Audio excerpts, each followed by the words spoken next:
सांगावे, आपो रामासी गेली होती, गोसावी ईश्वरू म्हणून संध्याधानी राहिली होती.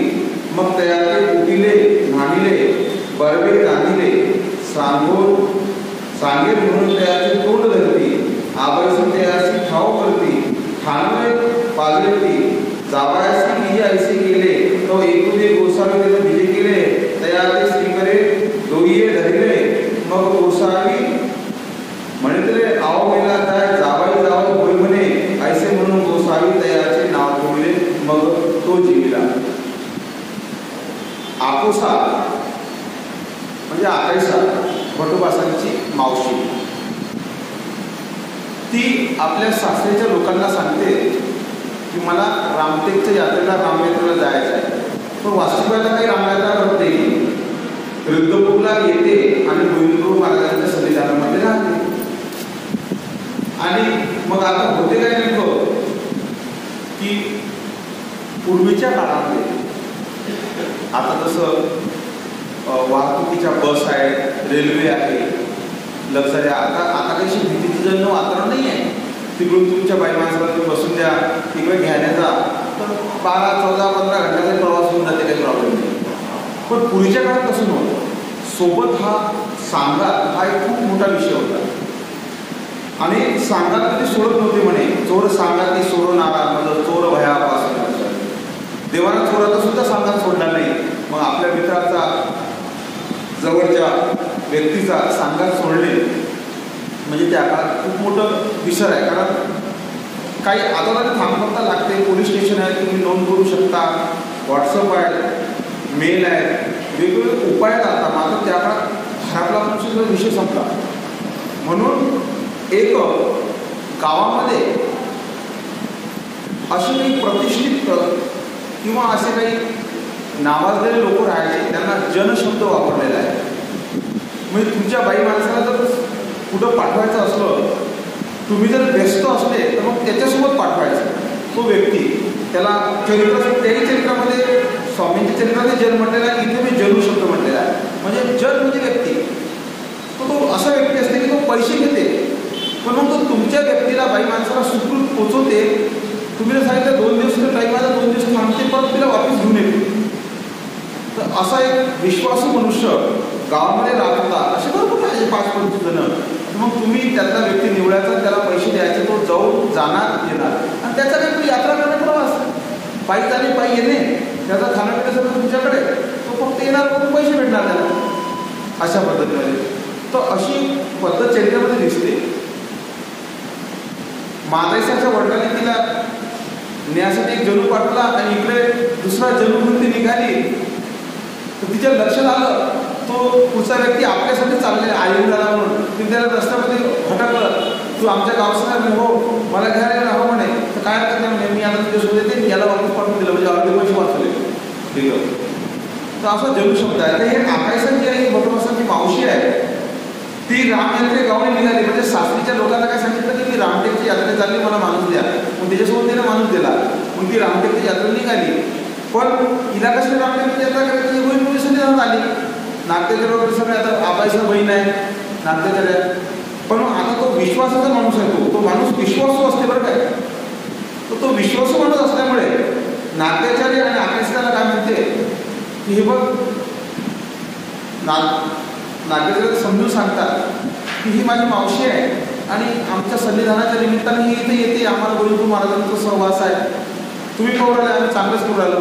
पण एक काम करा, इथून जेव्हा तुम्ही घरी असाल तुम्ही आमच्या घरचे सांगा की आम्ही रामटेकच्या यात्रेला गेलो, तिकडून येताना गोविंदराव महाराजांना भेटलो आणि इथं आलो. पण असं काही सांगू नका की रामटेकच्या यात्रेला गेलो नाही म्हणून. आता त्याला म्हटलं पण ठीक आहे, काय हरकत नाही, चांगलीच गोष्ट आहे, तर काय हरकत नाही. पण मग आता स्वाभाविक आहे तो मनुष्य विश्वासातला आहे. त्याला जर कधी घरी एखादी सांगून दिले किंवा त्याला जर एखादा शब्द सांगितला तर विश्वास ठेवला जाईल. त्याच्यामुळे स्वाभाविकपणे काय झालं की त्याचं तोंड धरणं आलं की नाही, त्याची ठेव तर ठेवाच लागेल, त्याच्याकडे विशेष लक्ष द्यावं लागेल. ते असे आकाशाने पटी म्हणले गावी असे सांगावे आको रामासी गेली होती, गोसावी ईश्वर म्हणून सन्निधानी राहिली होती. मग त्याला ते कुटीते न्हाणिले बरवे रांधिले. म्हणजे त्याला चांगलं वगैरे त्याला स्नान वगैरे घातलं, त्याला चांगला स्वयंपाक केला आणि त्याचे तोंड धरती म्हणजे वापरचार वापरला या ठिकाणी. म्हणजे त्याला खरी गोष्ट सांगू नये म्हणून त्याला खाऊ घालतात, त्याची एखाद्या जवाईसारखी ठेप ठेवतात त्याची. तर मग ते श्रीप्रभूंच्या लक्षात आलं की काही ना काही चालू हां, म्हणजे आपल्या सन्निधानात राहिले त्यासाठी याची ठेप चालू सगळी बरोबर आलेले. पण त्याचे तोंड ती आबायची त्याचे खाऊ करतो, त्याला ताट गीट वाढून पाठ गीट घेऊन त्याला मस्त जेवणाची व्यवस्था जशी श्रीप्रभूंची तशी समजा त्यापेक्षा थोडी कमी पण तशा पद्धतीची. आणि खांडे बाजाराचे म्हणजे तिथं दिवा लावत होते, कारण जुन्या काळामध्ये घर जे होते ते बंदिस्त होते. मग जेवताना उजेड असला पाहिजे म्हणून दिवा लावण्याची पद्धत होती जेवताना. जुन्या परंपरेमध्ये अशी पद्धत होती, कारण ते जुने घर जे आहे ते असे पॅक राहायचे, त्याला असे एखादं वावरणाने छोटं छिद्र राहायचं, बाकी खिडक्या वगैरे नव्हत्या, त्यामुळे त्या घरामध्ये अंधार राहायचा. तर जेवताना त्या ठिकाणी दिवा लावण्याची पद्धत. तर ठाणे पातळीने जावयाचे विजयाशी केले, म्हणजे त्याला सगळा मान केला त्याचा. तो एकुदी गोसावी ते तर विजय केले, त्याचे श्रीकरे डोई धरले. मग एक दिवस श्रीप्रभू गेले, त्या डोक्याला हात लावला, त्याला म्हणे तो जवळ झाला आवामेला जाणे जावाय जावाय होय म्हणे. हा तर जावाय कसं ठेप चालू आहे म्हणजे का फक्त याला तिने घरी सांगितलं पाहिजे की हे तिकडे म्हणजे रेवटेकडे जाऊन आले म्हणून गेली नाही, म्हणून त्याचं हे म्हणून त्याला म्हणतात जावई असे नाव ठेवले.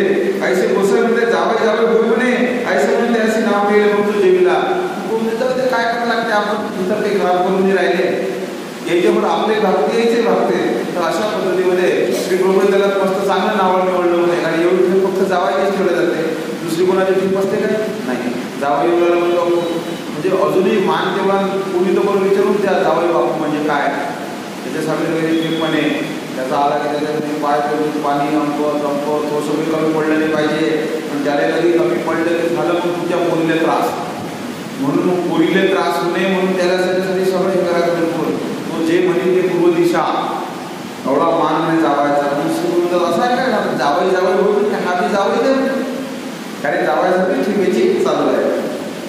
तस्कर ने तर भडक कथम एकुणी तयाचा बैलू चुकला, तेने चौकडे पाहिले तर नेतिकीची. मग तेने म्हणते आता रावळापाशी जाओ, रावळ जरी बैल सांगितले तरी होती परमेश्वरू आणि काही. मग तो आला दणपत्ते केले, मग म्हणे ते रावळो आमचा बैलू चुकला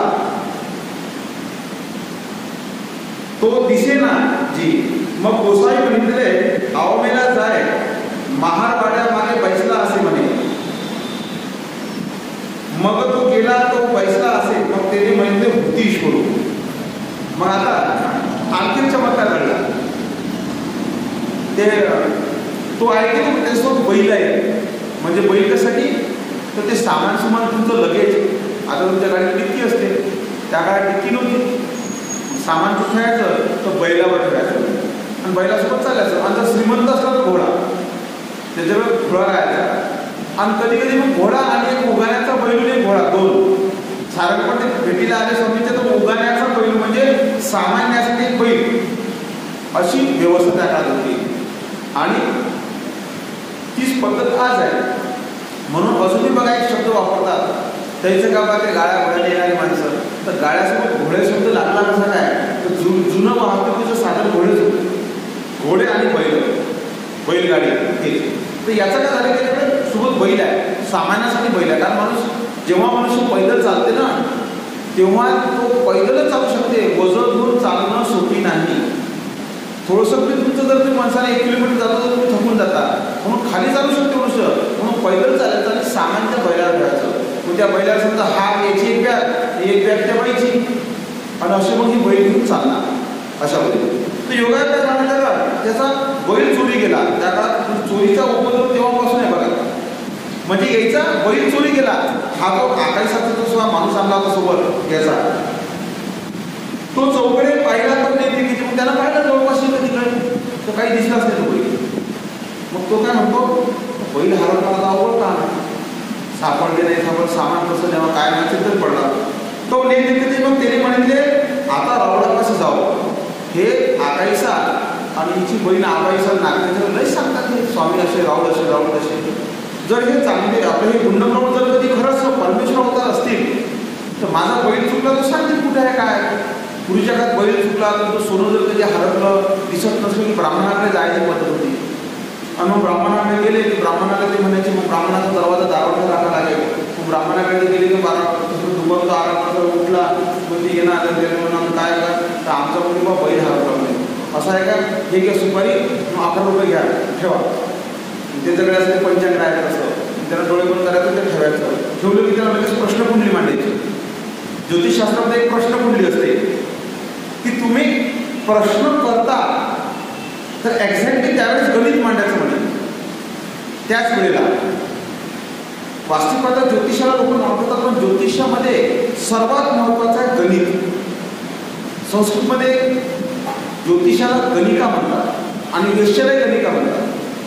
गणिका गणिका शैव असा एक श्लोक आहे. म्हणजे त्या श्लोकाचा भावार्थ थोडक्यात असा आहे की ब्रह्मदेवाने दोघांची निर्मिती लोकांकडून पैसे काढण्यासाठीच करेल. दोघांना तर दोघे जण समाजाला लुटतात. पण त्याचं कसं आहे, गणित महत्वाचं आहे की तुम्ही आता विचारला प्रश्न की लगेच गणित मांडतात ते की माझं कोण उत्तरेकडे आहे तर उत्तर दिशेचा 3रा अंक आहे म्हणजे पूर्व पश्चिम उत्तर 3. तर 3 गुणीला 3 वाजून 34 मिनिटं आता झालेले आहे, याचं कॅल्क्युलेट करायचं म्हणे आता. आणि दिशा आणि तुमची वेळ आणि याच्यात काहीतरी सूत्र असतात ते टाकले की त्याची बेरीज कधी काही निघते. समजा त्याची बेरीज जर निघाली म्हणजे 6, तर पूर्व पश्चिम उत्तर दक्षिण नैऋत्य आणि ईशान्य दिशेला तुमचा बैल गेला. एक्झॅक्टली उत्तर. मग तो ईशान्य दिशेला सापडणारच, कारण ही प्रश्नकुंडली आहे, ॲक्युरेट उत्तर देणार ग्रहमानाच्या स्थितीचं. आणि आपल्याला वाटतं की कसं काय झालं, हे सगळं गणितानं केलं. गणित कधीच चुकीचं उत्तर देत नाही. म्हणून तुम्ही जर शाळेत शिकले असाल, तुम्हाला जर थोडीफार माहिती असेल तर गणित एक असा विषय आहे ज्याच्यामध्ये पूर्ण मार्क भेटतात. वाचून कोणत्याच विषयात पूर्ण मार्क भेटत. तुम्ही निबंध लिहिला, तुम्हाला सांगितलं की इथं निबंध लिहा आता आहे की सूर्य संपावर गेला तर काय होईल. तर इथं समजा निबंध लिहिले तुम्ही 50 लोकांनी, तर मला माझ्या मास्तरनं सांगितलं होतं की हा निबंध 15 मार्काचा आहे म्हणे, तर कोणालाच म्हणे मी 13 वर मार्क देणारच नाही म्हणे, कोणालाच नाही. एखादा खूपच मला आवडला तर 14 देईल, पण 15 पैकी 15 देतच नाही. कारण म्हणजे मी जर समजा याला 15 पैकी 15 देऊन टाकले एखाद्याला आणि एखाद्याने याच्यापेक्षा चांगला निबंध दिला तर त्याला तर 16 देता येत नाही ना. म्हणून म्हणे 13 जास्तीत जास्त 13 भेटतात म्हणे. म्हणून 13 पासून खाली देत राहायचे म्हणे मार्क पेपर तपासताना. तर अशा पद्धतीमध्ये नेहमी इतर विषयाला हा प्रॉब्लेम आहे तसं याला प्रॉब्लेम नाही. गणितात तुमचं गणित पूर्ण सोडलं 4 मार्काचं, 4 पैकी 4 मार्कच मिळणार. म्हणून गणित एक्झॅक्टली उत्तर देते. आणि गणिताचे खूप मोठे आहेत. एक साधं गणित तुम्ही खेळत असाल, लहानपणी खेळले असाल, म्हणजे तुझ्या मनात एक संख्या धर म्हणतात तेवढीच तुझ्या मित्राची धर किंवा मैत्रिणीची धर. मग म्हणे त्याच्यामध्ये माझे 10 मिळो, मग सर्वांची बेरीज कर, मग म्हणे अर्धे देवाला देऊन टाक, मित्राला देऊन टाक, मग म्हणे तुझ्याकडे 5 राहिले. तुम्ही हो बरोबर आहे बरोबर आहे. कसं काय गणिताला उत्तर दिलं, म्हणजे गणित उत्तर देतात बरोबर. हे ते आपण अंतर्गत जाऊ शकत नाही, पण गणित एक विषय असा आहे म्हणे जो एक्झॅक्टली उत्तर देते. म्हणून म्हणतात तुम्ही जन्माला आल्यानंतर तुमचे जे जन्म वेळ आणि जन्मस्थळ आणि दिनांक याचं कॅल्क्युलेट केलं की तुमची कुंडलीच बाहेर पडते. पूर्ण डायरेक्ट सॉफ्टवेअर मागलेल्या काउंटरमध्ये डायरेक्ट कुंडली कागदच बाहेर पडतात. फटाफट तुम्ही कसं काय करणार. आणि त्या 500 रुपये कुंडली, 1000 रुपये कुंडली. अशा पद्धतीमध्ये सर्व आता काय झालेलं आहे की सगळा विषय जो आहे तो बदललेला आहे. मात्र पूर्वी त्यांना गणित करू काढायला होतं. आज मात्र तसं नाही. आज डायरेक्ट निघते आणि सर्व गणित उत्तर देतात. सगळं गणिताच्या आधारेच निघते. तर मग असं प्रश्न कुठला मांडून तो ब्राह्मण त्यावेळेस उत्तर देत होता. मग आता हा काय म्हणते, ब्राह्मणाकडे जावं लागेल, विचारपूस करावं लागेल. हे जर रावळाचं नाव राऊळ बाप म्हणतात, रावळाला जर एवढं नाव काढतात तर काही हरकत नाही, आपण रावळालाच विचारू पाहू म्हणे. म्हणून त्यानं ती परीक्षा पाहिली तशी गोविंदप्रभूची, तो सोबतचा जन. तो म्हणे बैल जरी सांगते तरी होती परमेश्वर ईश्वर. मग तो आला गणपती गेले श्रीचरणा लागला, पण म्हणे ते रावळ आमचा बैल चुकला तो दिसेनाची. आता गोविंदप्रभूला कोणतं कुंडली मांडायला लागते, काय म्हणायला लागते, कुंडलीचे जन काय सगळे यांना काय बघा लागते. मग गोसर म्हणजे आवडीला जाय ना म्हणे, ऐसा जाय ना म्हणे, ऐसा इकडे महारवाड्या मागे बसला असे म्हणे. म्हणजे महारवाड्याच्या पाठीमागं जाऊन तो बसलेला बसलेला आहे गायरान जागेमध्ये, जा इकडे जा म्हणजे असा. आणि मग तो गेला, तो बैसला होता, बैल बसला होता. आणि मग त्याला आश्चर्य झाले. त्याने म्हटले होती ईश्वर, बरोबर बैल महाराज ईश्वर होती, कारण सांगितलं तसंच निघालं, बैल बरोबर बसलेलाच आहे. तर अशा पद्धतीमध्ये त्याला आणखी विश्वास झाला. आणि मग त्याला कुठं काय बघून आता तुम्ही म्हणसाल ते सांगतो मी, काय अडचण नाही. नाही बैल गेला त्याची जबाबदारी होती, ती जबाबदारी तुम्ही होती काही. तर अशा पद्धतीमध्ये तो बैल सापडला. मारणे समय गोष्टी निवारणे, एकुदी गोसाळीची मर्दना झाली, मारणे होत होते, झिरमिट झिरमिट ऐसे पाणी येत असे. मग गोसावी श्रीकडे श्रीमुखे वरती दृष्टी अवलोकले. मग गोसावी म्हणते आव मेला जाय राय राय ना म्हणे, हो राहे ना म्हणे. आणि राहिला. मग मारणे झाले, वस्त्र फिरले, तो निखारून गेले, ऊन ऐसे पडले. मग गोसावी म्हणते आय्या आता माझा होणे. मग नावे पोटपळी घेतली, मग विजय गेले. एक दिवस गोविंदराव महाराजांना आंघोळीसाठी मर्दना त्यांच्या अंगाला उठी लागायला सुरुवात केली. आणि आंघोळ आता करावी तर पाऊस सुरू झाला, बारीक बारीक पाऊस यायला लागला. मग आता पाऊस सुरू झाला तर कोणी पावसात कशाला कोण स्नान घालणारा, सगळे ओले होते की नाही सगळे भक्ती मंडळ. आणि तो श्रीप्रभूंना असं वाटलं की का हा पाऊस माझ्या विनाकर माझ्या आंघोळीमध्ये अडचण येऊन राहिला, काहीतरी अडचण निर्माण करून राहिला. तर श्रीप्रभू काय म्हणतात, आव मेला जाय त्याला श्रीमुखे श्री करे वारिले घे. तू काम बंद कर सकते, माझी आंघोळ चालू आहे, माझ्या स्थानामध्ये व्यत्यय आला नाही पाहिजे, म्हणून श्रीमुखे श्री करे वरती दृष्टी अवलंबले. आणि मग गोसावीमध्ये आवमेला जाय राहे राय म्हणे, म्हणजे शांत राय, तू आता तुझं काम बंद कर. तो पाऊस पडायचा थांबला, बंद झाला पाऊस पडणे. राहिला म्हणे आणि राहिला. मग मारणे झालं म्हणजे त्यांची आंघोळ झाली, तो वस्त्र फिरले म्हणजे वस्त्र बदलले, नवीन वस्त्र घातले. आणि मग निखारून ऐसे गेले म्हणजे पूर्ण बदलही निघून गेली. आणि अक्षरशः ऊन पडलं म्हणे. मग गोसावी पोटपडी घेतली, म्हणजे आंघोळ झाल्यावर थोडं थंड वातावरण झालं होतं की नाही, थोडंसं ऊन घेतलं म्हणे अंगाला आपलं. आणि उन्हामध्ये उभं राहिलं पाहिजे, ऊन घेतलं पाहिजे म्हणे, व्हिटॅमिन डी भेटते आपल्या शरीराला. पण आपण उन्हात जातच नाही, म्हणजे भाव ऊन आहे, दुपार दुपारी ठेवला कोणतं टाईम म्हटलं, मग कोणतं ठराव होता, मग दुपारचा टाईम ऊन आहे म्हणे. सकाळ उठू काय, हा सकाळ मी नाही जमत नाही, मग बरोबर आहे त्या संध्याकाळी ठेवला होता रात्री. सांगा आता काय ठेवा, तर आईचे म्हणजे काय कोणी बघितलंच का, कोणी उन्हाळ्यात घेतले, कोणी म्हणजे थंडीच्या दिवसामध्ये थंडीच्या दिवसात पोटी ठेवली तुम्ही, उन्हाळ्यात उन्हाळ्यात पोटी ठेवली, पावसाच्या वेळेमध्ये पावसाळ्यात ठेवली, पोटी ठेवावं लागते. तर असे लोक हे करतात. तर या ठिकाणी उन्हामध्ये ऊन शरीराला पोषक आहे. कदाचित वातावरण खराब झालं तर कोरोना येते, सर्दी पडस वाढते. जास्त ऊन तर सर्दी पडस होत नाही, उन्हाचा थोडा त्रास होईल तुम्हाला. शक्यतो ऊन लागलं की होते आणि तुम्ही मरून जाता, ब्लड सर्क्युलेशन थांबून तुम्ही मरू शकता. तसं उन्हाचा थोडा त्रास होऊ शकते, पण मर्यापर्यंत शक्यतो जात नाही म्हणून. मात्र अति जर उन्हात असते, तुम्ही कंटिन्यू उन्हात राहिले किंवा कसंही पाहिलं तर उन्हाचं कसं माहिती आहे काय, तुम्ही एसीमधून किंवा कूलरमधून उन्हात गेले किंवा उन्हातून एकदम एसी किंवा कूलरमध्ये आले तर फटका लवकर बसते. किंवा उन्हातून आल्याबरोबर तुम्ही थंडगार सरबत पिले, त्याने फटका होऊ शकते शरीराला. वांचून असं सहजासहजी केवळ उन्हातच तुम्ही आहात किंवा कानाला बांधून घेतलं तर काही असं उन्हाचा विषय येत नाही, त्रास होते पण ऊन लागत नाही किंवा उन्हापासून जास्त उपद्रव होत नाही. तर अशा पद्धतीमध्ये स्वामीने मग पोटपडी घेतली आणि मग आय्या माझा आता होय म्हणजे माझ्या मनासारखं झालं म्हणून पोटपडी घेतली आणि थोडा वेळ त्याला थांबले, त्यांना चांगलं वाटलं. विहरण समय गोष्टी निवारणे, एकुदी गोसावी विहरणासी विजय केले, तो पाऊस आला. गोसावी म्हणजे आव मेला जाय राहे राहे ना म्हणे, म्हणून श्रीकडे श्रीमुखे वारिले आणि पाऊस राहिला. मग गोसावी विहरणासी विजय केले. विहरण म्हणजे फिरायला जाणे, त्याला वैयाळी सुद्धा शब्द आहे. म्हणजे दुपारी 3 ते 5चा जो प्रहर आहे याला शास्त्रामध्ये विडीचा प्रहर म्हणतात. विडीच्या प्रहरातच आपले पूर्वज जेवण करत होते लाईट नसल्यामुळे, म्हणून त्याला व्याडी म्हणतात. संध्याकाळच्या जेवणाला विडीच्या प्रहरात केली म्हणून व्याडी. आणि राजे लोक शिकारीला निघत होते म्हणून त्याला वैहाडी म्हणतात विडीच्या प्रहरात. आणि विडीच्या प्रहरात स्वामी निघाले फिरायला, त्याला विहरण शब्द वापरण्यात येत आहे. असं विहरण शब्दाचा अर्थ. तर अशी इथं देव एक दिवस विहरणासाठी निघाले गोविंदराव महाराज, तो म्हणे पाऊस येत होता, स्वामीला फिरायची इच्छा आहे. मग पाऊस जर चालू तर फिरायला कोणी, मग स्वामीने त्याला सांगितलं की थांब मला फिरायला जायचं आहे. तो पाऊस सुद्धा थांबला.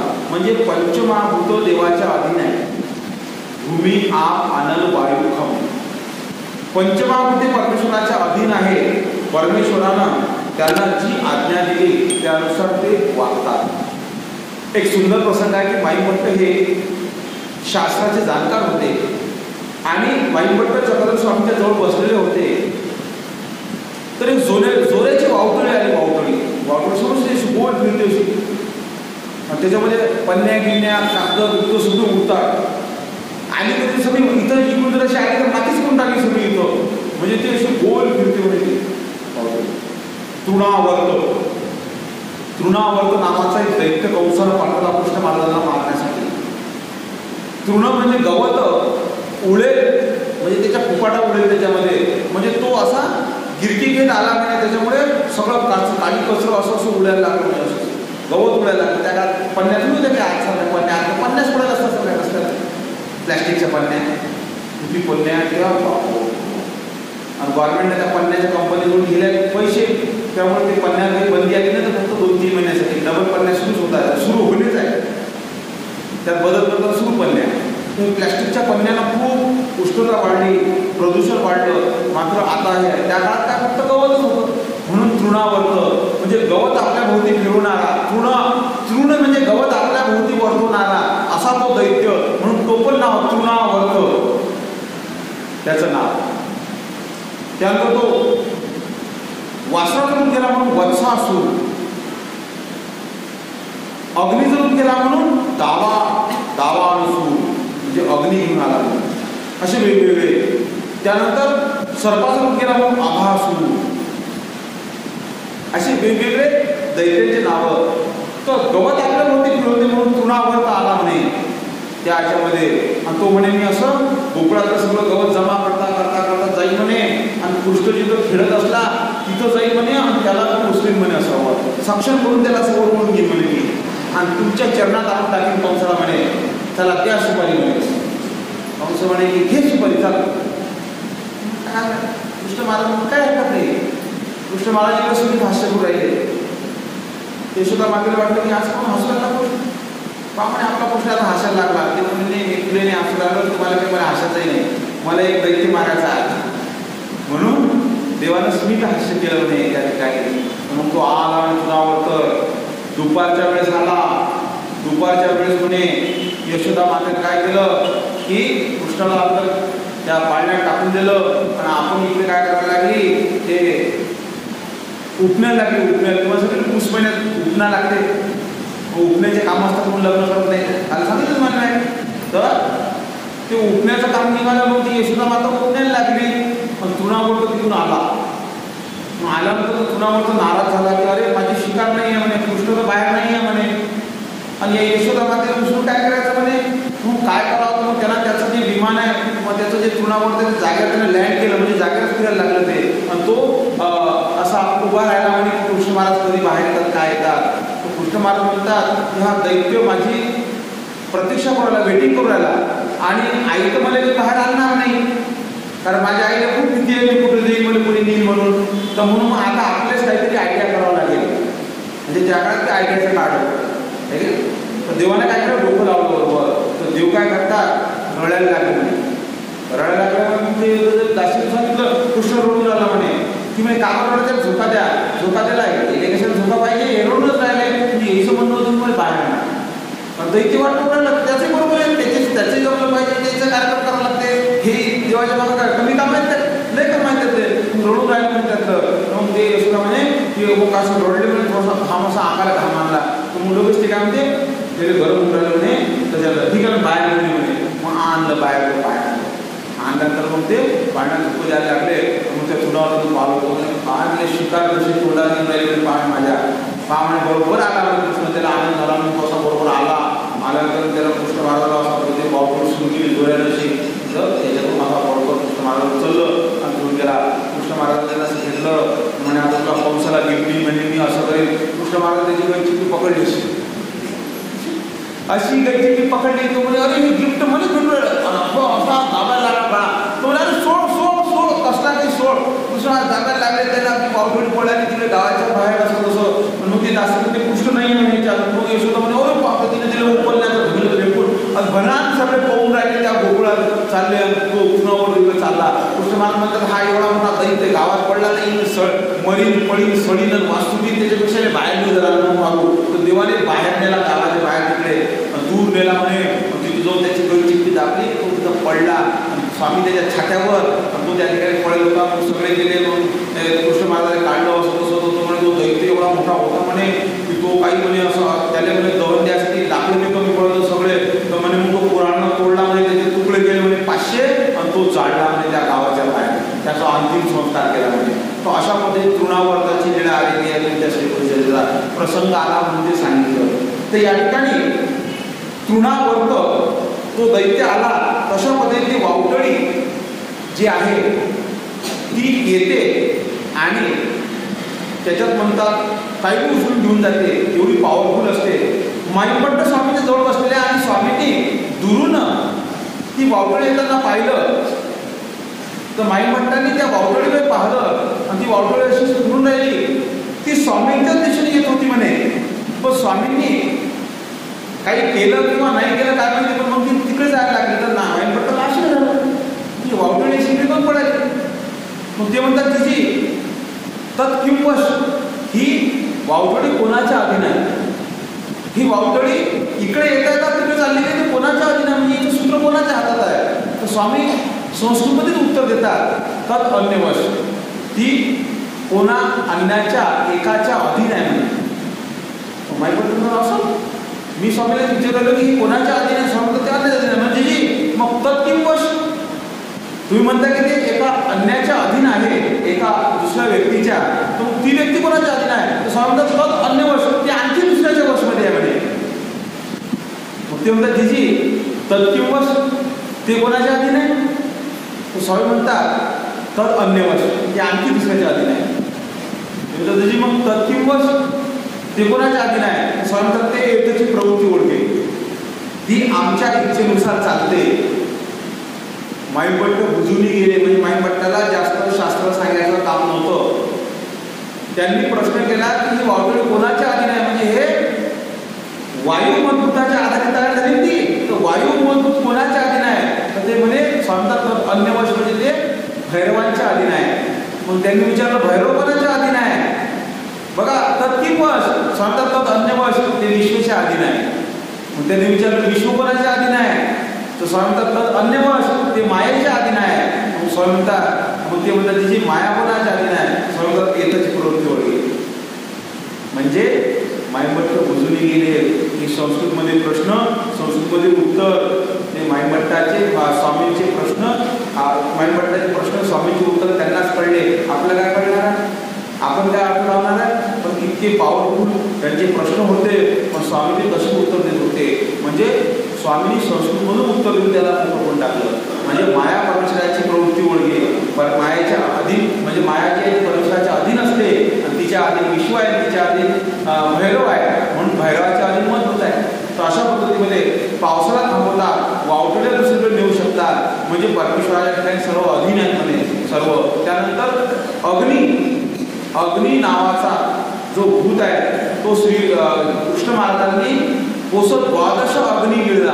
म्हणजे 12 गाव, 12 गावाची माने सगळी आग लागली होती म्हणे गोकुळाच्या भोवती.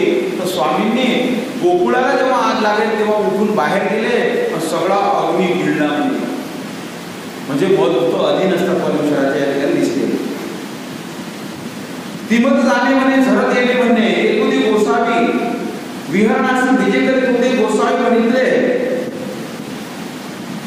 आओ डोळो डोळो म्हणून दांडी निघाली, आओ तिंबत जावे आणि झरत यावे म्हणे.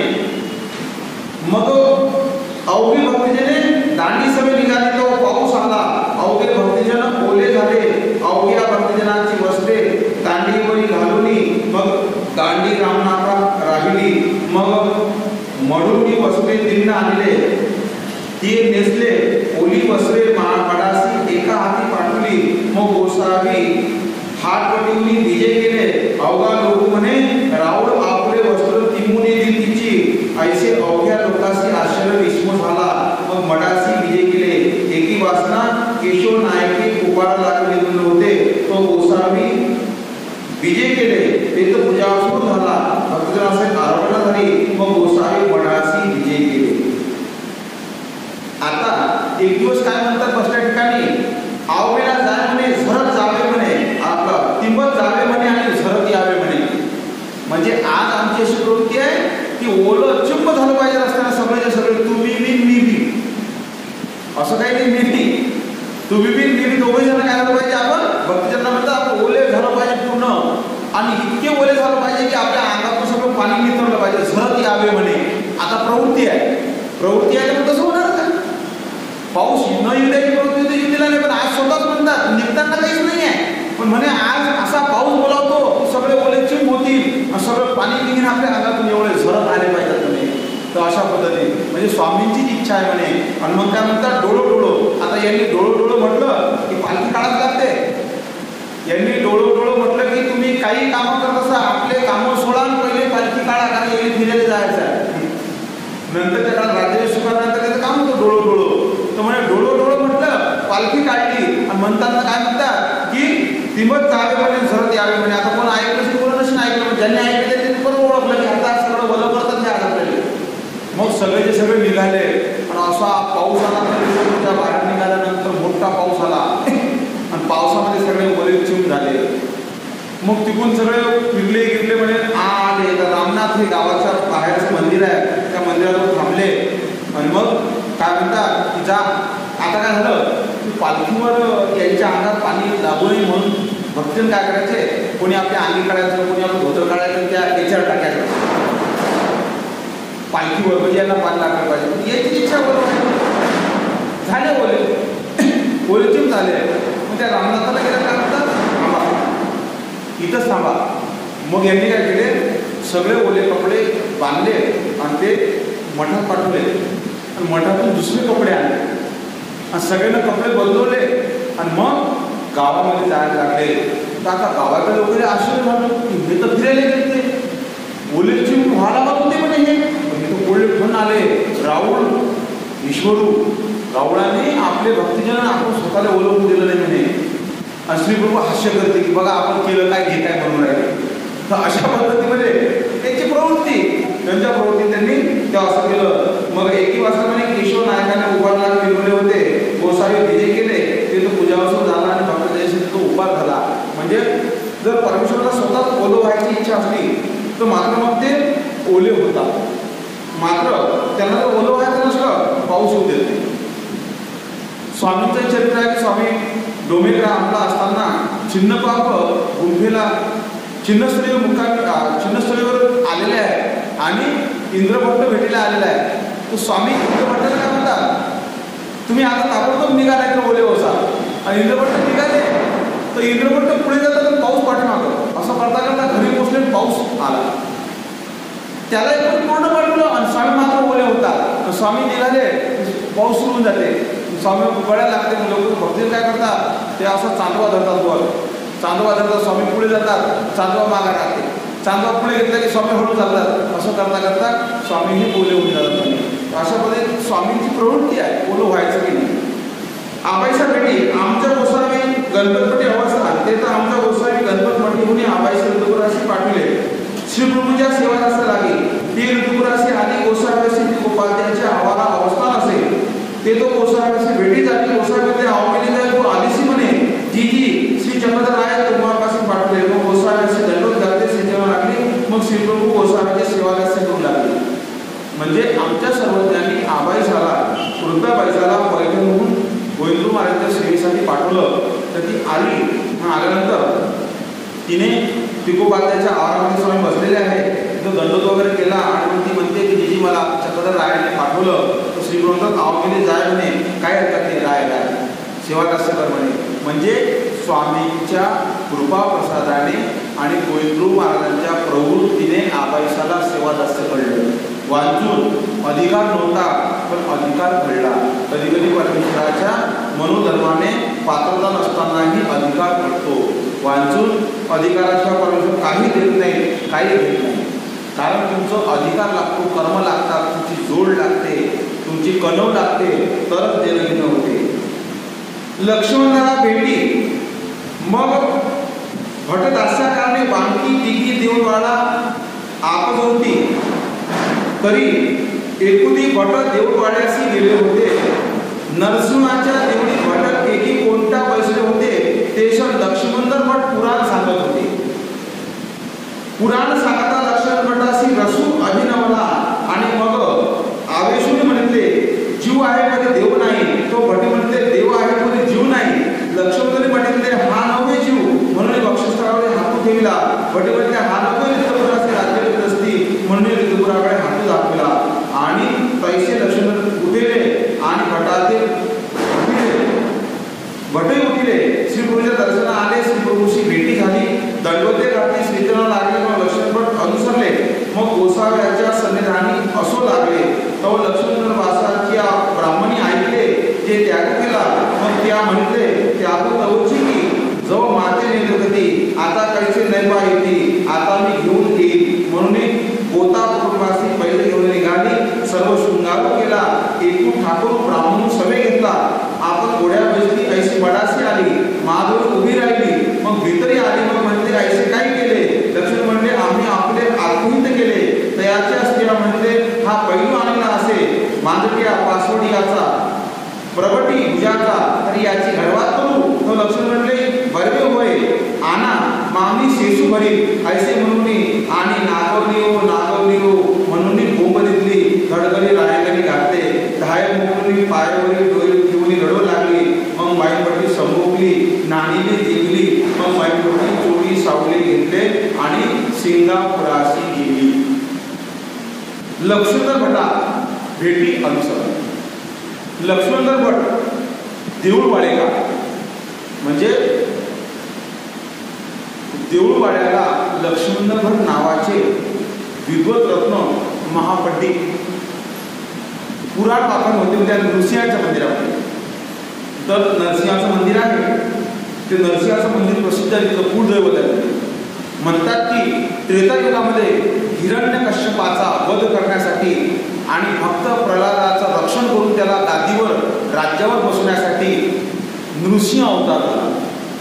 दश अवतारापैकी विष्णूच्या भूत एक अवतरले त्याच्या कोपापुरते चराचर विष्णू पुढे. तर त्या हिरण्यकश्यपाने भक्त प्रल्हादाला म्हटलं की तू तुझा विष्णू ओळखतो म्हणे. तू कुठे आहे तुझा देव सांग म्हणे कुठे आहे.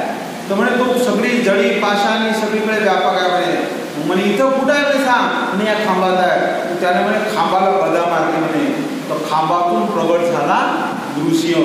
कारण वरदान दिलं होतं त्याला भक्त प्रल्हाद रक्षणाचं. मग तो प्रगट झाला. तर काय झालं माहिती आहे काय. हिरण्यकश्यपाला मारण्यासाठी प्लॅन केलेला आहे. कारण हिरण्यकश्यपाला खूप मोठे वर आहे.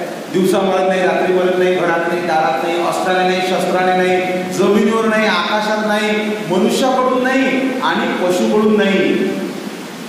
एवढे वर त्याचे सक्सेस करायचे आहे म्हणून अर्धा नर आणि अर्धा सिंह असा अवतार झाला.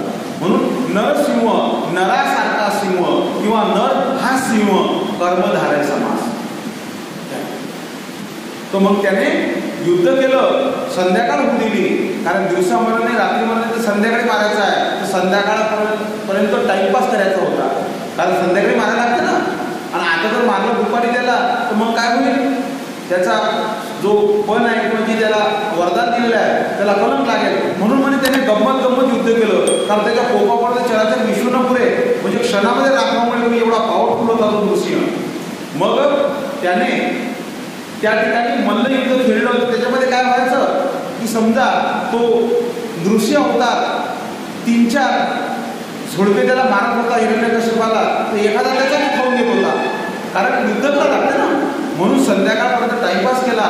संध्याकाळी त्याने दरवाजामध्ये आणलं. कारण घरात मारून नाही, दारात मारून नाही, तर दरवाजात घेतलं आणि मांडीवर घेऊन नखाने भिदरला म्हणजे फाडला. असा त्याचं पोट फाडलं आणि त्याला मारलं. त्याच्या रक्ताने त्याचा राज्याभिषेक केला आणि भक्त प्रल्हादाला गादीवर बसवलं.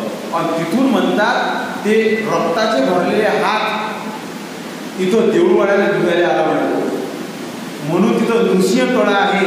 त्याच्यामध्ये हात धुतले म्हणून ऐतिहासिक स्थळ आहे ते. नृसिंहाने त्या ठिकाणी त्या दोन नद्यांच्या संगमावर ते हात फुटलेले आहे म्हणून नृसिंह तळे आणि नृसिंहाचं मंदिर तिथलं कुळदैवत आहे. आणि नृसिंह नमस्कारी आहे कारण गोविंदगुरु महाराजांसोबत खेळखेळा करत होते. पण आज जर गेले तर तो नृसिंह दुसरा आहे म्हणतात. जुना नृसिंह बाहेर काढलेला आहे, साईडला ठेवलेला आहे काय माहिती, पण जुना नृसिंह नमस्कारी आहे. आता नवीन नरसिंह त्याला नमस्कार करायचा नाही कारण तो जुना झिजला म्हणून नवीन आणला. तो जुना जो आहे तो गोविंदगुरूच्या संबंधित आहे. त्याचा पाषाण आता तो इतके दिवसांना पुजला आता 800 वर्षांनी, तर त्याला असे खड्डे खड्डे पडले म्हणजे मी बदलवला. तो जुना जो नृसिंह आहे तर श्रीप्रभू त्याच्या तोंडात हात टाकत होते म्हणे.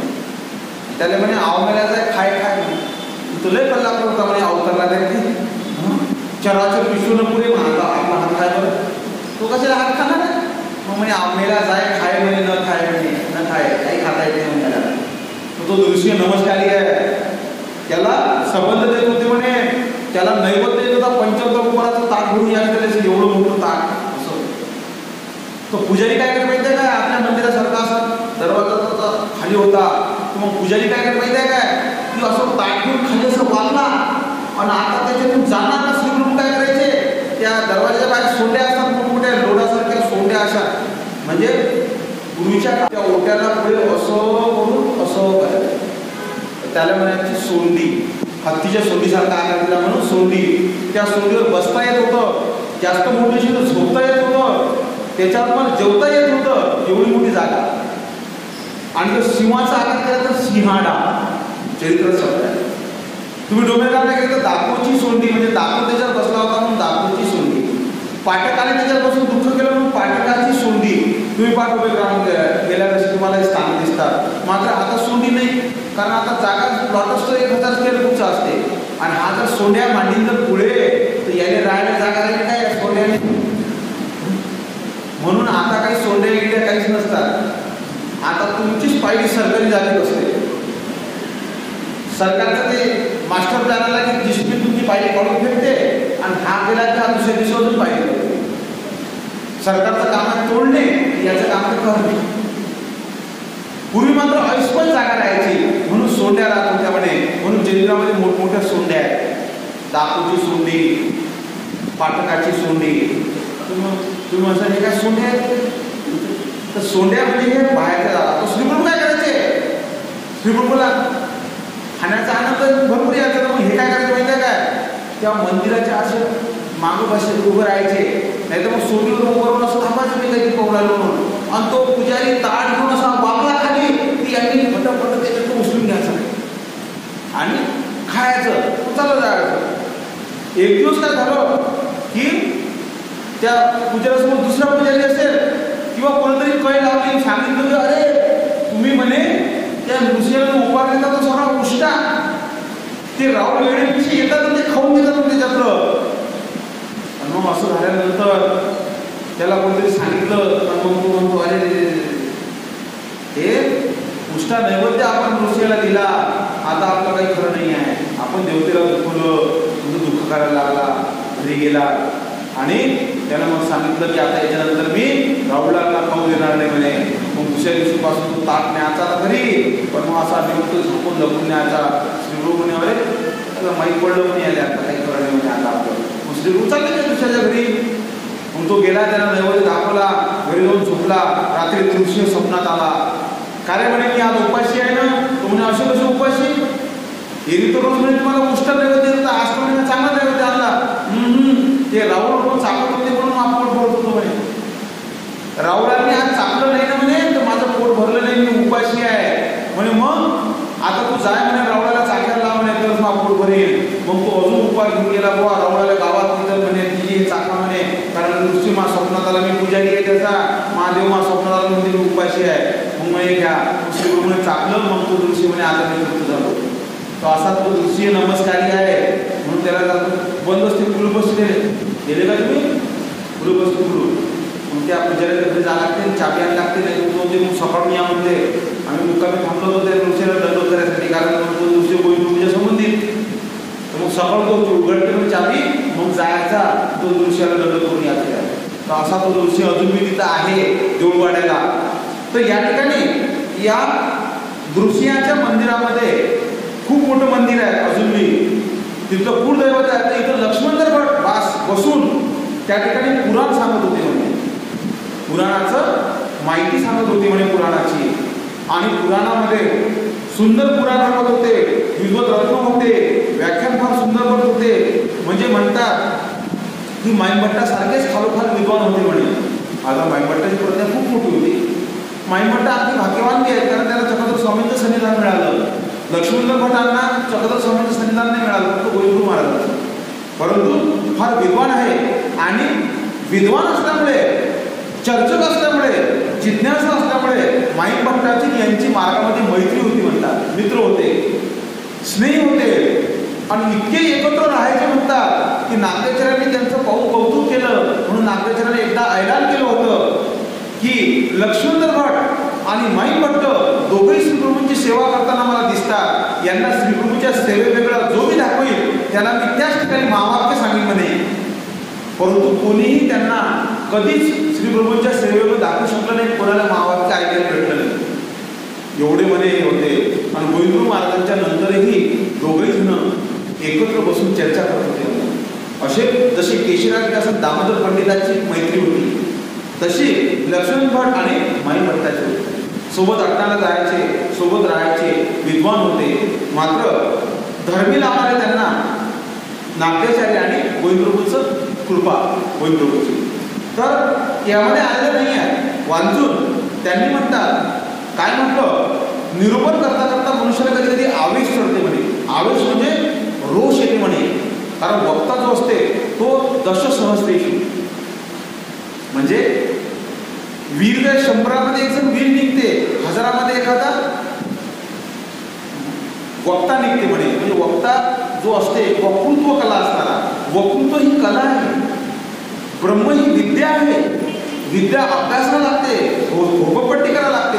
वक्तृत्वासाठी तुम्हाला घोकपट्टी नाही करायला लागत. वक्तृत्व म्हणजे कला, फक्त तुम्हाला बोलण्याची कला पाहिजे. तर वक्तृत्व शैली जर चांगली असली तर तुम्हाला शास्त्र चांगलं समजून सांगता येते. नाहीतर किती जरी चांगलं सांगितलं तर पुढच्याला प्रभाव होत नाही, कारण वक्तृत्व शैली ही गॉड गिफ्ट असते म्हणजे. म्हणून वक्ता दशसहस्रेषु, म्हणजे 10,000 एकच वक्ता निघते, 100 वीर निघते, 1000 महावीर निघते आणि हा एकच निघते म्हणे. कारण शैली असते. तर लक्ष्मण भटाकडे खूप मोठी शैली आहे. भास्कर भट बोलकर म्हणतात एका श्लोकाचे 10 अर्थ करतात म्हणे आणि एकापेक्षा एक अर्थ भारी करतात. अशा पद्धतीचे विद्वत रत्न असतात. तर लक्ष्मण भट खूप सुंदर अर्थ करतात, पुराण फार जबरदस्त सांगतात. असंच त्यांचं पुराण सांगणं चालू होतं आणि नाट्याचार्य अशा एखाद्या खांबाच्या आड बसून ऐकत होते. अर्थात त्यांना नाट्याचार्य काही ऐकायला नाही आले, ते गावात भिक्षेला आले, पण दुपारची वेळ म्हणून खांबाच्या आड बसले आणि ऐकून राहिले. आणि लक्ष्मण भटांना आवेश चढला. एखाद्या योद्ध्याला, एखाद्या वक्त्याला श्रोते पाहून, योद्ध्याला समोरचा सैन्य पाहून एखादा रोष निर्माण होते, आवेश त्याला म्हणतात. म्हणजे अतिशय एक प्रकारचा एक उच्च भावना निर्माण होते अशी. आणि त्याच्यामध्ये मग तो अहंकाराच्या भावात काही बोलते म्हणजे. म्हणतात ज्यावेळेस भीमाचं आणि दुःशासनाचं मल्लयुद्ध सुरू झालं आणि भीमाने शपथ घेतली होती की मी दुःशासनाला रणभूमीमध्ये परास्त करून त्याचा छाती फाडेल आणि त्याच्या छातीतलं रक्त पीठ आणि थोडंसं द्रौपदीच्या केसाला लागण्यासाठी घेऊन जाईल, असा शपथ घेतला होता त्याने. त्यावेळेस म्हणे आकाशवाणी झाली होती की हे फार भयंकर कृत्य आहे म्हणे. पण इलाज नाही, कौरवांच्या चुकीचा दंड आवश्यक होता. म्हणून 98 भाऊ मारल्यानंतर दुःशासनाला मल्लयुद्धासाठी भीमाने ललकारलं आणि मल्लयुद्ध सुरू झालं.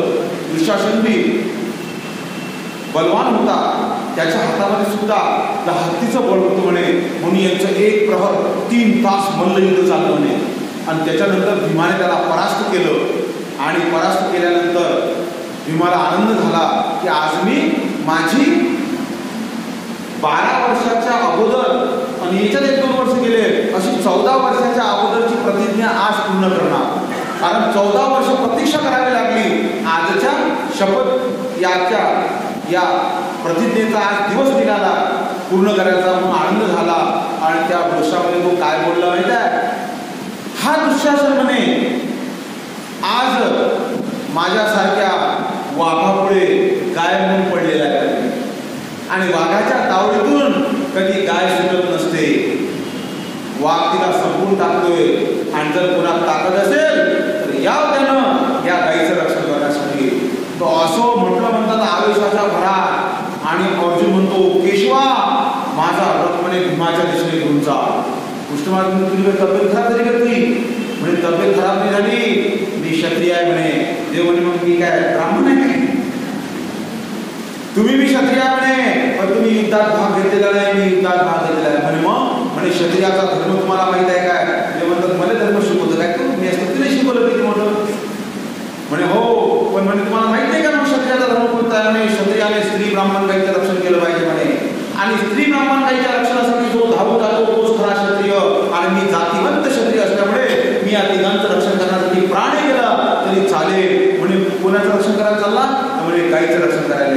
म्हणजे या युद्धभूमीवर काहीच नाही नाही म्हणे. तुम्ही आता ऐकलं नाही का म्हणे भीम काय म्हणून राहिला म्हणे भीम दादा की हे दुःशासन गाय आहे म्हणे आणि गाईला जर कोणी वाचण्यासाठी येत असेल तर या मी क्षत्रिय आहे, माझा धर्म आहे गाईचं रक्षण करणं, म्हणून मी आता त्याचं रक्षण करण्यासाठी जाणार आणि भीमासोबत युद्ध करणार. माझा प्राण गेला तरी चालेल. देव म्हणे काय करावं यायचं नाटक आहे हे. पांडव म्हणजे कठीण काम. तुम्ही काय लेखो तुम्ही शब्दा घेता आणि काय तुमचे धर्म काय? अरे म्हणे त्या भीमासोबत युद्ध करतो तुझा भाऊ नाही म्हणे माझा क्षत्रिय धर्म. हा तो धर्म म्हणे चांगला आहे म्हणे. द्रौपदी वस्त्रानं झालं त्या धर्म कुठे गेला त्या टिकाऊन स्त्रीचं रक्षण केलं नाही म्हणे. त्यावेळेस आम्ही दास झालो होतो म्हणे. मग आता दास नाही काय? नाही म्हणे आता दास नाही आम्ही, आता कराच लागेल म्हणे युद्ध ते त्याच्याशिवाय. त्यावेळेस आम्ही बांधलेलो होतो. आमचा युधिष्ठिर दादा आम्हाला सांगे की शांत बसा काही बोलू नका. आमच्या दादामुळे आम्हाला काही करता नाही आलं, पण आज तर काही नाही म्हणे. आज जातो म्हणे या भीमाला सांगितलं. देव म्हणे असं एवढा आमचा राग युद्ध नाही बोलता. युद्धामध्ये आवेशात काय बोलत ते मनुष्य बोलून जाते आवेशामध्ये. म्हणून असं लक्ष द्यायचं नसते आणि असं करायचं नसते. नाही तर इनाकडनं इतर काही आले असते झालं असतं की भांडण सुरू. देव म्हणतात काही नाही बोलला बोलते काय बोलत असतो. खाता म्हणते बोलता बोलताला पण बोलतो अशी म्हणाय की म्हणून काही नाही. बरं ठीक आहे म्हणजे केशवा तुम्ही सांगता म्हणून, नाही तर आपण हा तू सगळं माहिती आहे. तू किती रक्षण करतो पण आज कोणता धर्म सगळं माहिती आहे. देवाला मग तुमच्या बसवलं माहिती आहे. कृष्ण महाराज पुढे जाता येते. कृष्ण महाराज पुढे मग ठीक आहे देवा तुम्ही म्हणता तेव्हा मीच म्हणतो नाही थांब. म्हणजे देवानं किती भांडणं तोडले हो, देवाने किती मध्यस्थी केली, देवानं कुठे गेली नाही आवडलं. नाही तर मग मुठला सुटला की चाललो मी म्हटले मी जीव देतो. देव म्हणतात काय दे काय क्लैबम्मा समगाव पार्थ नाही तर तो बोलत ते. म्हणून अर्जुनाला दुसऱ्या अध्यायामध्ये देवाने क्लैबम म्हणून वास्तविक पाहता अर्जुनाला क्लैबम म्हणता येत नाही. क्लैबम म्हणजे नपुसक आणि अर्जुन नपुसक नव्हता. म्हणतात की खरा नर द्वापारीमध्ये अर्जुनच होता. मग काय बाकीचे नर होते ते लेकर होते तसं नाही. नराचं प्रमाण असतं तुमच्या शरीरामध्ये. प्रत्येकाच्या शरीरामध्ये नराचं प्रमाण आहे. 60% पासून जास्त तुम्ही नरच आहे. पण कोणाच्या शरीरामध्ये 60% प्रमाण, कोणाच्या 70, कोणाच्या 80, कोणाच्या 90. तसा अर्जुन म्हणे 100% नर आहे. मग कोणी 95 असेल कोणी 90 असेल तर म्हणे त्याचं कारण आहे म्हणे की जो खरा नर असते म्हणे द्वापरयुगात अर्जुन खरा नर होता आणि कलियुगामध्ये खरा नर कोण आहे माहिती आहे काय? General knowledge. घोडा हा खरा नर आहे म्हणे कलियुगाचा. तुम्ही म्हणसाल कसं तर म्हणे घोडा कधीच झोपत नाही. घोडा झोपलेला दाखवा 1000 रुपये बक्षीस द्या. म्हणून घोडा झोपत नाही कधी. बशील थकवा आला तर त्याला तर शक्यतो उभाच राहतो नाही पा. घोड्याला थकवा नाही आहे कधीच. म्हणून तो जागाच असते. म्हणून तो नर. आणि अर्जुन सुद्धा तसा म्हणे खरा नर होता. कारण अर्जुनाने निद्रा जिंकली होते म्हणून त्याला एक नाव होतं म्हणे गुडाकेश. गुडाका ईश. गुडाका म्हणजे निद्रा. निद्रेला जिंकणारा तो अर्जुन. म्हणजे त्याने निद्रा जिंकली होती. एखाद्या दिवशी किंवा 2 दिवस किंवा 3 दिवस त्याला त्रास होत नव्हता म्हणे, आणि कमी जरी घेतली तरी चालून जायचं म्हणे. म्हणजे त्याने झोप जिंकलेली आहे, तो खरा नर म्हणे.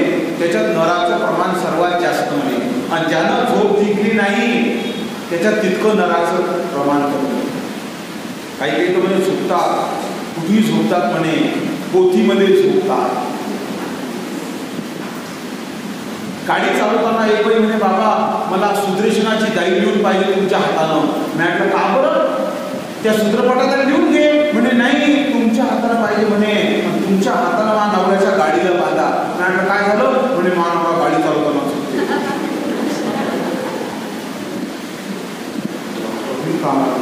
दिली बघ सुदर्शनाची दाई बांधून. म्हणजे एका घरी गेलो तर मी कसं चौकशी तिचा, मग मी एका घरी गेलो त्याच्या घरी असं फिरायला गेलो वरती, त्याच्यात अंगिनी अशी चांगली खुर्ची तुटलेली दिसली मला. नाव केलं का खुर्ची तर चांगली आहे, कसं काय काय तुला नीलकमलची घेऊन जाऊ. मग मी खाली आली, ताई तुमची ती खुर्ची जे वरती तुटलेली आहे, कसं काय तुटली, चांगली नवीन खुर्ची येते. ती बाई हसली, बाई हसली, तिथे नवऱ्याला असं काहीतरी तिथं असं केलं ना, काहीतरी गडबड आहे काल नाटक. काय झालं? ती बाई अंदर चालली की नाही काही नाही. तो माणूस काहीतरी गेला विडा असला आरोग्य आणण्यासाठी. ती बाई आली म्हणजे बाबा मगाशी गेली एक तुम्हाला मला सांगताच नाही आलं. म्हटलं काय झालं? खुर्चीचं विचारलं ना. म्हटलं हो तुम्ही तर मी सांगितलंच नाही. ते मला बोलवलं ना म्हणून नाही सांगितलं नाही. म्हटलं काय झालं? म्हणून हा बुवा खुर्ची झोपला होता. म्हटलं म्हणजे खुर्ची झोपला आणि अशी पाय आता ते खुर्ची बोलतो समोर काय दुसरी काही आन्सर नाही माणूस.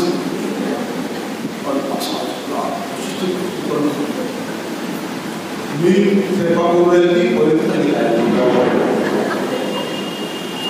तोंड टाकलेलं बुवा राईचे खुर्चीत झोपतात, पोथीत झोपतात, गाडीमध्ये एसटीत झोपले की आपल्या अंगाला.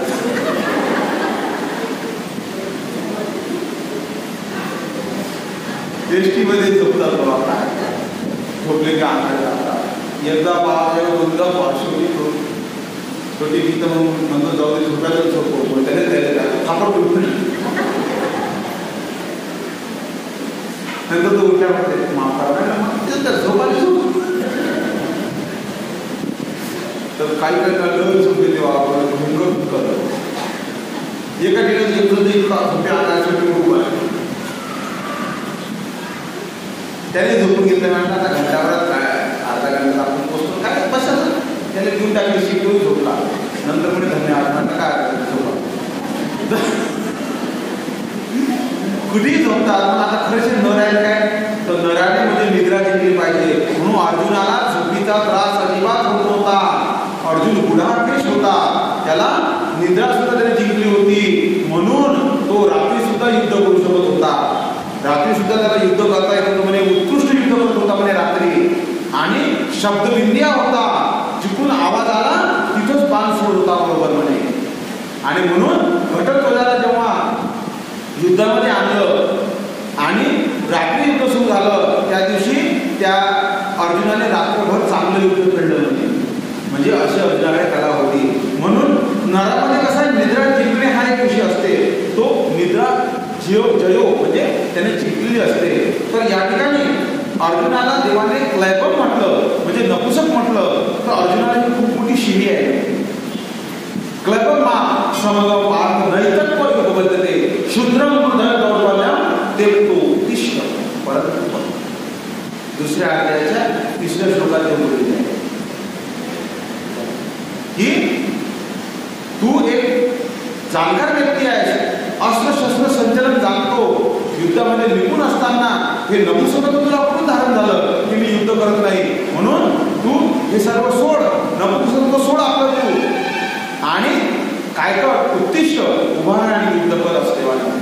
तर त्या ठिकाणी अर्जुन जो आहे याने अशा पद्धतीमध्ये देवाला त्याला ओळख तयार करावं लागलं. आणि इथं मात्र भीमदादा काही थोडंसं बोलला चालला लगे युद्ध करायला असा विचित्र अर्जुन. मात्र देवाने त्याला शांत केलं. तर या ठिकाणी काय झालं की आवेशामध्ये पुरुष काही बोलतो, तर लक्ष्मण पण आवेशामध्ये काय बोलून गेले माहिती आहे काय, की या जगात भक्त आहे पण देव नाही. म्हणजे देवाचीच लीळा सांगून राहिले, देवाच्याच लीळांचं वाहन करून राहिले आणि रोषामध्ये काय म्हणून टाकतात की भक्त आहे पण देव नाही. मग नागेश्वर म्हणतात भाऊ सगळं तर बरोबर सांगून राहिले पण हा शब्द चुकीचा बोलले की भक्त आहे पण देव नाही. पण देव तर आहे, देव आहे म्हणून सगळं चालून राहिलं ना, देव तर नाही तर चालतं कसं काय सगळं. पण परमेश्वराचा उद्धार व्यापार तरी पण चालेल काय काही तर हे होत नाही. तर परमेश्वराशिवाय तर साधं झाडाचं पाणी हलत नाही म्हणे त्याच्या प्रवृत्तीशिवाय. मयापेक्षा प्रकृती सुयेशी राजकारण घेऊन आणि मग ते जगत विभर वाटते. मग परमेश्वराचं एवढं महत्व लक्षात घेता तू जाणकार व्यक्ती, ज्ञानी व्यक्ती आणि वरून काय म्हणून राहिला की भक्त आहे पण देव नाही. तर नागेश्वरांना थोडंसं वाईट वाटलं आणि नागेश्वरांनी तिकडून त्या खांबाच्या आवडून शब्द काढला की तुम्ही अबद्ध बोलले, देव आहे पण उलटा भक्त नाही.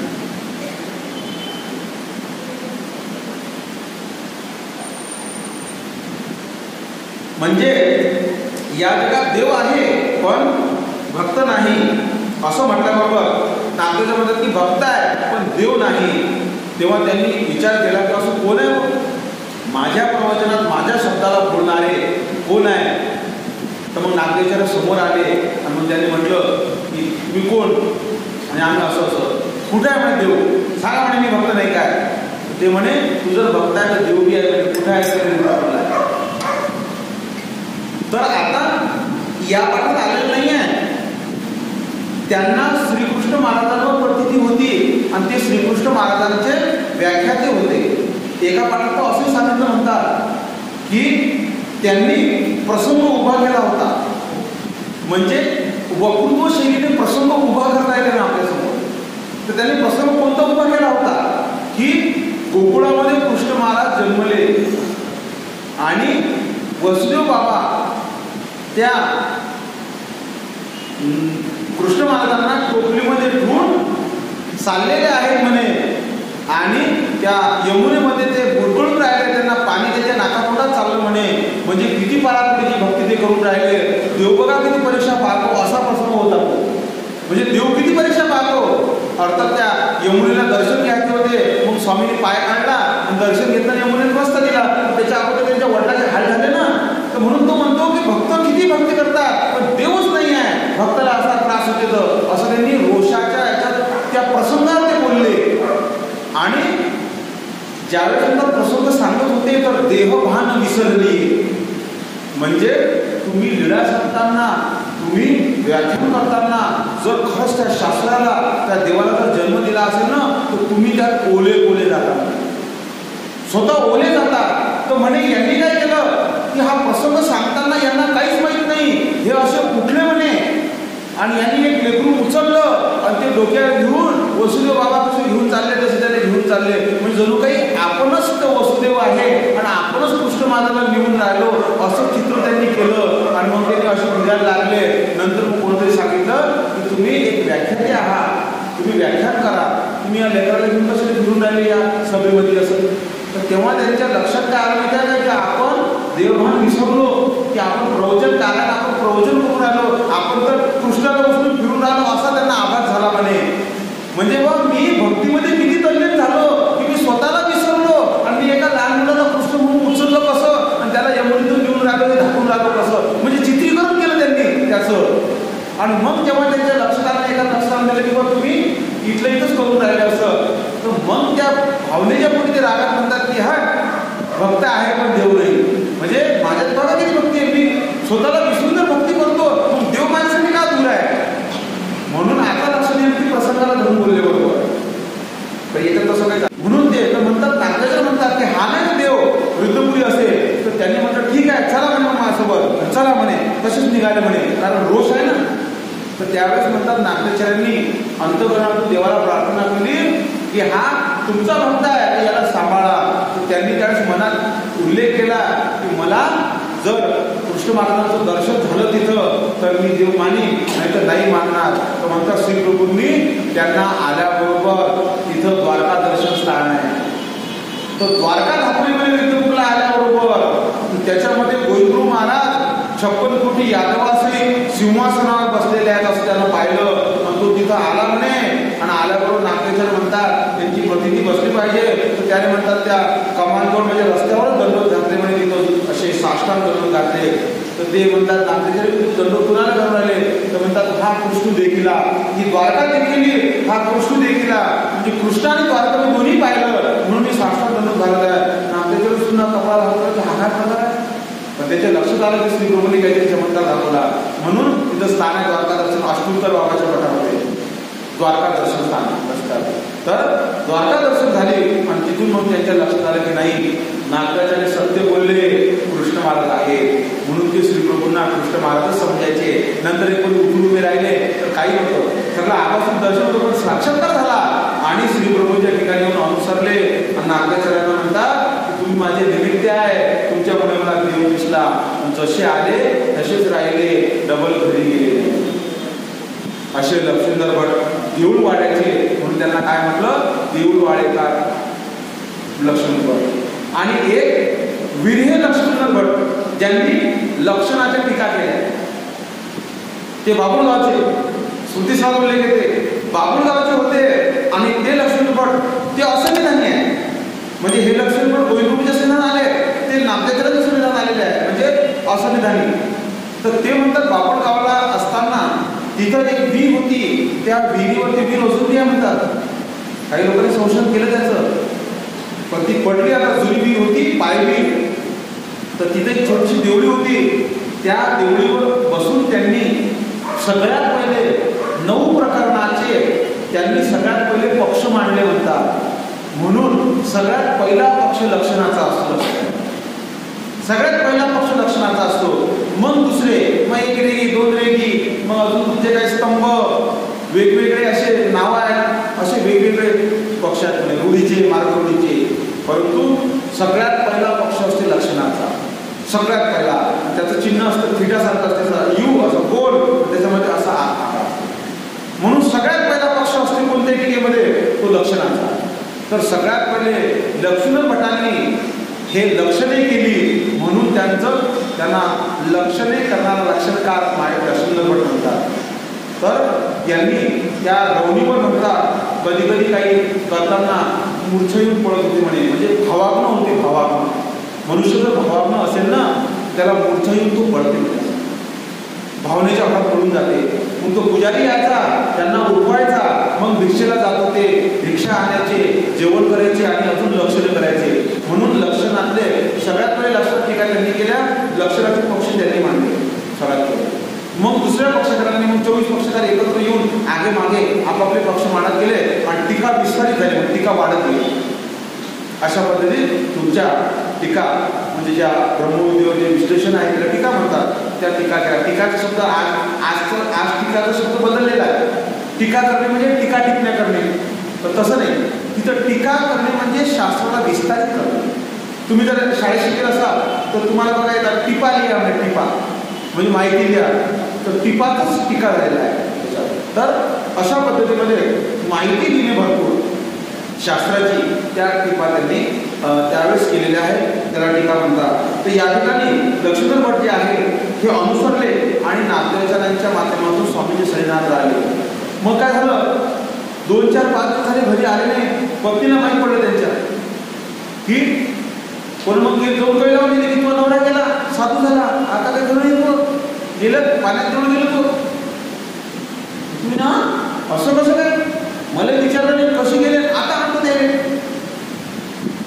हे बी खतरनाक आहे. माहीत पडण्याची पत्नी देवायची खतरनाक, आणि या विद्वानांना खतरनाकच बायका भेटतात काय माहिती. पण भंडारेकरांना सांगू, भंडारेकरांच्या पत्नीचं केलं तेवढं कौतुक आहे. म्हणजे माई भट्टाच्या पत्नीनं माई भट्टाला त्रास दिला, लक्ष्मणराजे भटाची पत्नी बी ते बघा न्यायला आली, पण भंडारेकरांच्या बायकोचं कौतुक केलं तेवढं कमी. ते आंघोळीला गेले, तिकून आले, ते चाब्या दिला, हे दिलं, स्वामीने भिक्षा म्हटलं निघाले. स्वामी म्हणजे कुठे चालले, म्हणजे तुमचे होतो, आता जयच्या त्यांच्याकडे चाललो. तिनं काळी आग काठी केलेली म्हणतो किती सात्विक किती उच्च भाग्यवान बाई भेटली तिनं काहीच परिणाम नाही जाऊन राहिले काय करत नाही. हे चरित्र स्वामींनी जेव्हा सांगितलं तेव्हा समोर महागाईचं आहे आणि महागाईचं झट प्रश्न केला की जीजी हे कसं काय शक्य की भांडायला करायला थांबवलं पण तिनं काहीच बोलली नाही. धादार भांडण करायला बोलून समजत बाई ती पतिव्रता स्त्री पती आज्ञे वेगळे वर्तन न करते म्हणून शब्दाजरीसी राहिली म्हणजे आज्ञा दिली ना आपल्या पतीनं तेच काम करायचं दुसरं काही करायचं म्हणून तिला पतिव्रतेची फळ होती. आणि तोंड येत असेल तर आणि भांडत असेल समजा नवऱ्या असेल तर आणि मारत असेल काही मारतात तर कठीण काम आहे माहिती तुम्हाला सांगतात काही खरं नाही असे कमी आहे. भांडणारा जास्त आहे बोलणारा तर लयच आहे. काही काही अशा बोलतात एका शब्दातच माणसाला उठून टाकतात. एक म्हणजे तुम्ही नालायक आहे ती म्हणजे तुम्ही ते काय शब्दात द्यायचं पाणी पाणी कोण टाकतात फक्त तुम्ही एवढं म्हणजे तुम्ही जास्त आगाऊपणा करता काय तुम्ही सुरू माणूस असा पेटते जाग्यावर उभा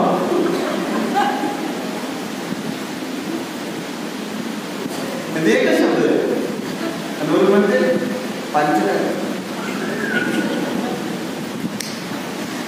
कठीण काम आहे सगळं अवघड काम. तर सांगायचं तात्पर्य की अशाही स्त्रिया आहेत. मी नाशिकला जात असतो तुमचा एक प्रसंग आहे. एक मनुष्य होता बिचारा खूप सात्विक प्रकृतीचा आणि विशेष म्हणजे असं ऐकावं की नवलच आहे त्याच्या बायकोने त्याला धर्मी लावलेला आहे. तो उपदेशी झाला आणि कट्टर उपदेशी पण कसं आहे तारतम्याने व्यवहाराचा भावनेच्या पोटी काही करून टाकते. तर भावनेच्या पोटी काय केलं माहिती काय पोस्टमन होता भावनेच्या पोटीच हे करून घेतलं व्हॅलेंटरी घेतली काय आणि भावनेच्या पोटी चालला का संन्यास घ्यायला गेला आणि संन्यास घेऊन टाकला देणाऱ्याने देऊन टाकला. पहिले माहीत पडलं बरोबर ते सगळं व्यवस्थित करा ते पेन्शन तिच्या नावानं करावं घरदार तिच्या नावानं करावं नियोजन काहीच नाही गेलं भावनेच्या मनात निघून ते म्हणजे असं आहे का गाडी काढली आणि गेली जगदंबा बाई येते अजून पाहिजे आपण तर घाबरतो गेली आणि पंथातला प्रसिद्ध आश्रम दादोवाडी तिथं जे विजनस्थळी बसले ते विजनस्थळी विजन केले आणि विजन चालू होता आणि बरोबर बाई शोधत शोधत आले विजनस्थळी सापडला बुवा. विजन करता करता उचलला गाडीत टाकला आणि घरी आणला वेश प्रिपेअर केला कपडे बदलून टाकले सगळं पेन्शन नावावर करून घेतलं आणि अजिबात त्या माणसाला काहीच नाही तंबाखाच्या वेळी सुद्धा पैसे काढायला लागतात असे. आणि जर तुम्ही कधी धार्मिक आहे तो मनुष्य अजून खूप धार्मिक आहे तर समजा एखादा त्याचा मित्र गेला की गाव चलता काय ते अवघ्या बाबाचं मावक्या लागलं 40 दिवसाचं तर ती घरातून बाहेर येते वापिस आणायची गॅरंटी घेता काय तो म्हणते नाही मग तू येतशी नेहमी चालला. तर असं काहीच करता येते बंधूंनो. अशा आहे की काही बाया पाहिल्या म्हणून खतरनाक आहे म्हणून आपण मी त्या बॉल चालवणं ते काही गेलं मी खातो पितो दक्षिणा घेतो वापिस येतो मी काही केले धर्म सांगतो काय आपल्याला उचललं तर अशा आहेत प्रकृती. बघा ही लक्ष्मणधराची पत्नी काय म्हणते अशी कसे गेले ना आता आणतो म्हणे घरचे म्हणत नाही तू तुझा नवऱ्याला धार्मिक काय करत तो आता डबल येणार नाही ते म्हणे असं आहे का कसा येईल आणतो म्हणे चला बरं म्हणे एक सोबत माणूस घेतला म्हणे तर हिनं जलू आता झाला मागा शब्द जलू हिनं जलूने घेतला म्हणे यात शब्दाला एकूण ठाकूर म्हणे ब्राह्मण 2 मत आहेत ठाकूर घेतला म्हणे ठाकूरच असला पाहिजे कारण त्याचे पुढे वर्णन आले म्हणे आपण असं म्हणजे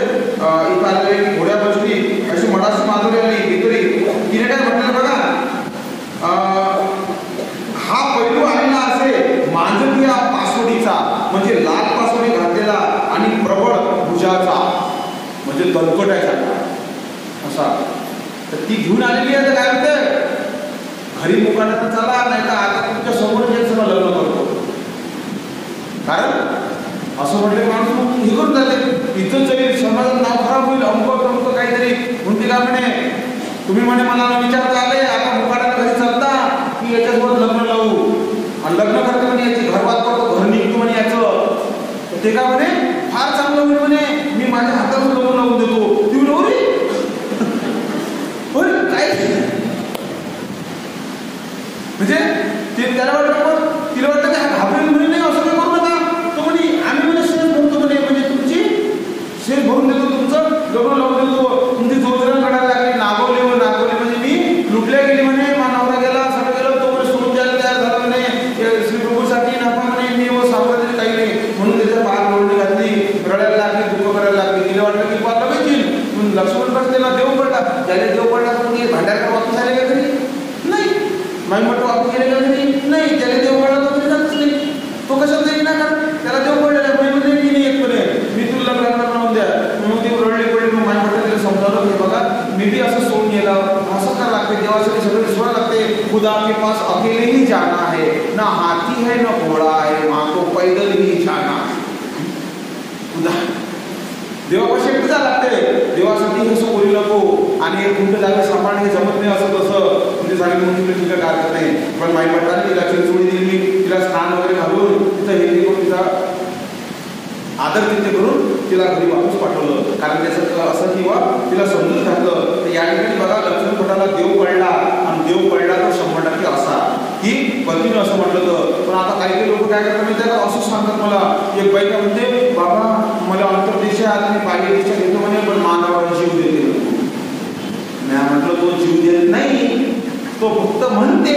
तर म्हणे नाही, तो जीव देऊन टाकते म्हणे, आणि मग त्याचं निमित्त मला लागेल म्हणे, मग मी अनंत सुखी अशीच भटकत राहील. मी म्हटलं तो जीव देत नाही, आणि त्यानं जीव दिला की तर तुला कोणता काही दोष लागत नाही. कारण त्या म्हटलं का त्याने जीव दे म्हणून, तो म्हणे नाही नाही ना म्हणे, पण मला घेऊच लागते. मॅडम घेऊ लागते ना, काही अनुसरण घेऊ नको, अंतर्देशच ठेव तशी. कारण ना, आणि नंतर म्हटलं हा प्रश्न मला करायचा, मी सांगून राहिलो ना काही नसते, पण आपणच कमजोर. त्याला म्हणजे कमजोरी या माणसाची, तो म्हणजे आपण असं केलं ना मग मी जीव देईन बरं. आणि मग याने घ्यायचं नसते, याने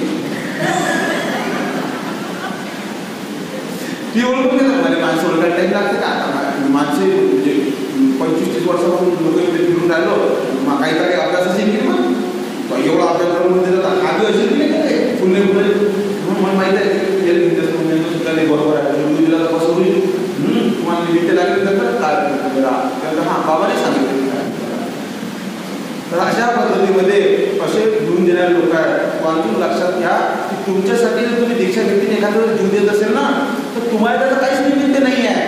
तो त्याचं कर्मच कसं आहे, कारण तुम्ही म्हटलं की त्याला जीव द्या म्हणून नाही, असं काही नसते. मात्र तुम्ही घेऊन तुमचा अनुसरण कसा थांबवता, देव तुम्हाला पडला, देव तुम्हाला प्राप्त करायचा आहे, ते तुम्ही करायचं आहे, त्याच्या नातीला पण ते होईल. अशा पद्धतीमध्ये आपण स्वतःला सावरलं पाहिजे, काहीतरी ॲडजस्टमेंट केली पाहिजे आपण, नाहीतर तुमचं अनुसरण होणार नाही.